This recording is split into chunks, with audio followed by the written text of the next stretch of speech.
ನೀವೀಗ ಬೆಂಗಳೂರು ವಿಶ್ವವಿದ್ಯಾಲಯದ ಜಿಯೋ ಪಾರ್ಕ್ ಭಾಗ 3ರಲ್ಲಿದ್ದೀರ.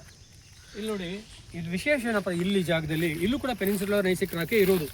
ಆದರೆ ಇಲ್ಲ ಭೂಮಿಯ ಅಗಾಧವಾದ ಒಂದು ಶಕ್ತಿಯ ಪರಿಚಯ ನಿಮ್ಗಾಗುತ್ತೆ. ನೋಡಿ, ಇಲ್ಲಿ ಫೋಲ್ಡಿಂಗ್ಸ್ ಎಷ್ಟು ಚೆನ್ನಾಗಿ ಕಾಣ್ತಾ ಇದೆ ನೋಡಿ, ಒಳ್ಳೆ ಚಿತ್ತಾರ ಬರ್ದಂಗಿದೆ.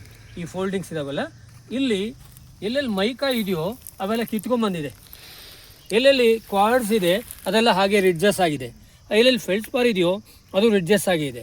ಅಂದರೆ ಇದೊಂಥರ ಭೂಮಿಯಲ್ಲಿ ಆಗತಕ್ಕಂಥ ಒಂದು ಘರ್ಷಣೆ ಮತ್ತು ಅದರ ಅಗಾಧವ ಶಕ್ತಿಯ ಪರಿಚಯ ಮಾಡ್ಕೊಳ್ಳಿಕ್ಕೆ ಇದೊಂದು ಒಳ್ಳೆಯ ಜಾಗ. ಹಾಗೆಯೇ ಇಲ್ಲಿ ನೋಡಿ, ಈ ತರಹ ಬನ್ನಿ, ಇನ್ನೊಂದಷ್ಟು ಫ್ರಾಕ್ಚರ್ಸ್ ಡೆವಲಪ್ ಆದಾಗ, ಜಾಯಿಂಟ್ಸ್ ಡೆವಲಪ್ ಆದಾಗ ಮತ್ತೆ ಮ್ಯಾಗ್ಮಾ ಚೇಂಬರ್ನ ಆಚೆ ಬಂದು ಈ ರೀತಿ ಕಲ್ಲುಗಳು ನಿಮಗೆ ಕಾಣ್ತವೆ ಇಲ್ಲಿ. ಅಂದರೆ ಭೂಮಿ ಈ ಕಲ್ಲು ಇಷ್ಟು ಒಡೆದು ಬಿರುಕು ಆಗಿ, ಆ ಬಿರುಕು ದೊಡ್ಡದಾಗಿ ಅದು ಮ್ಯಾಗ್ಮಾ ಚೇಂಬರ್ಗೆ ಹೋಗೋದೇ ಒಂದು ದೊಡ್ಡ ಕೆಲಸ. ಆ ಮ್ಯಾಗ್ಮಾ ಚೇಂಬರ್ನ ಮತ್ತಿಲ್ಲಿ ಬಂದು ವಾಲ್ಕೆನೋ ಆಗದೆ ಸುಪ್ತವಾಗಿ ಕಲ್ಲಾಗಿದೆ.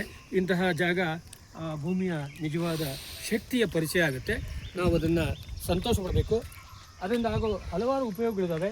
ಈ ಫ್ರಾಕ್ಚರ್ಸ್ ಇಲ್ಲದೆ ಇದ್ದರೆ ನೀರು ಒಳಗಡೆ ಹೋಗಲ್ಲ. ನೀರು ಒಳಗಡೆ ಹೋಗದೇ ಇದ್ದರೆ ಈ ಹಾರ್ಡ್ ರಾಕ್ ಅಕ್ವಿಫರ್ಸ್ ಅಂತ ಹೇಳ್ತೀವಿ, ನೀರು ಸಿಗೋಲ್ಲ.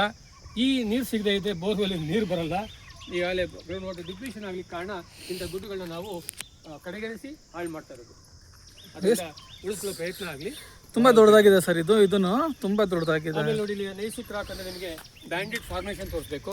ನೋಡಿ ಎಷ್ಟು ಚೆನ್ನಾಗಿ ಕಾಣುತ್ತೆ. ಇದು ಕ್ವಾರ್ಡ್ಸು, ಫೆಲ್ಟ್ಸ್ಪಾರು, ಮೈಕಾ ಬೇರೆ ಬೇರೆ ಲೇಯರ್ ಆಗೇ ಫಾರ್ಮ್ ಆಗಿದೆ. ಇದು ಮೊದಲು ಗ್ರಾನೈಟ್ ಆಗಿತ್ತು. ಆಮೇಲೆ 1000 ಮಿಲಿಯನ್ ವರ್ಷದ ನಂತರ ಈ ಥರ ಮೆಟಮಾರ್ಫಿಕ್ ರಾಕ್ ಆಗಿದೆ. ಇದು ಮೆಟಮಾರ್ಫಿಕ್ ಪ್ರೋಸೆಸ್ನ ಮಕ್ಕಳಿಗೆ ತೋರಿಸ್ಲಿಕ್ಕೆ ಅಥವಾ ಆಸಕ್ತರಿಗೆ ತೋರಿಸ್ಲಿಕ್ಕೆ ಬಹಳ ಒಳ್ಳೆಯ ಜಾಗ. ಇಲ್ಲೂ ಚೆನ್ನಾಗಿ ಕಾಣುತ್ತೆ ನೋಡಿ, ಬ್ಯಾಂಡೆಡ್ ಫಾರ್ಮೇಷನ್ಸು.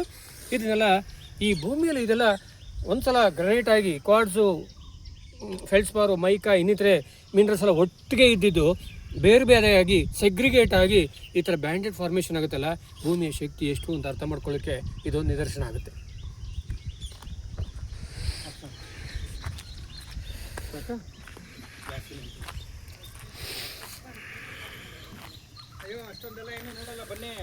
ಎಷ್ಟು ದೊಡ್ಡದಾಗಿದೆ.